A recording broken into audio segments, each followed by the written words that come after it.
Our motto is recrafting perceptions. So we're trying to change the way people think about beer, the way they see beer, the way they taste beer. We're giving them the full experience.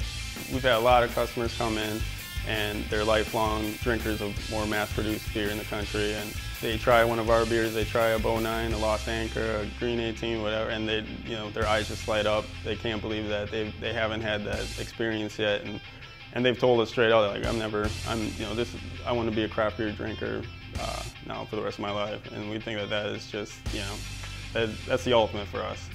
Kevin and I met back in 2006. We pretty much became best friends. We had a lot of common interests together. We were both playing in pretty serious bands at the time. We were, really dedicated to the music. So Bobby moved away from Central Florida for a while there, and he met a friend that got him into home brewing.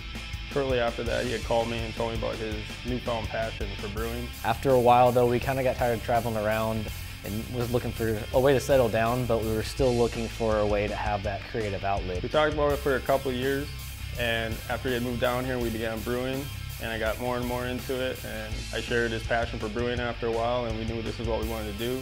Brewing beer just kind of was the ultimate medium for us. It gave us a way to have that creative outlet that we were looking for. We consider ourselves artistic brewers, and we really believe that reflects in our beers.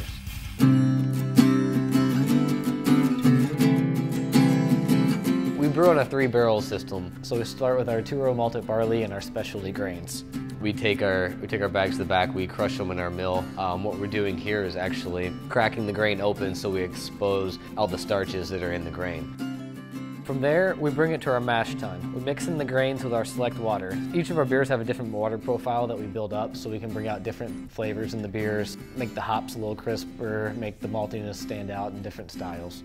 We have the enzymes that convert the starches into sugars. We do different temperatures depending on each beer and depending on what kind of sugars we want to extract from that. From there, we take it from the mash tun, bring it to the boil kettle.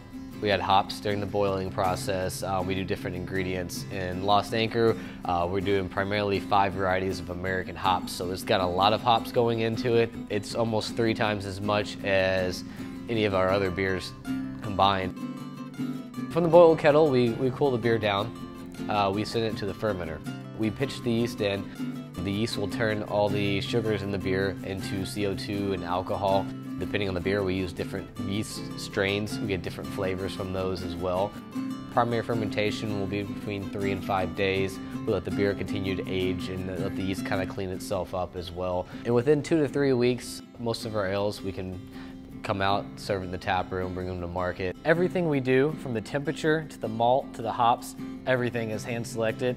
We spent countless hours and even years trying to formulate these recipes and make them the best we can.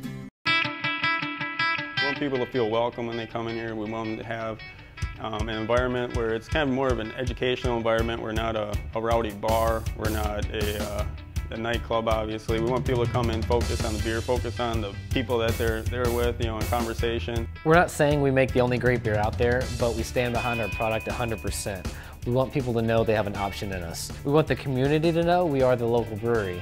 We want to challenge people's perceptions on what beer can be.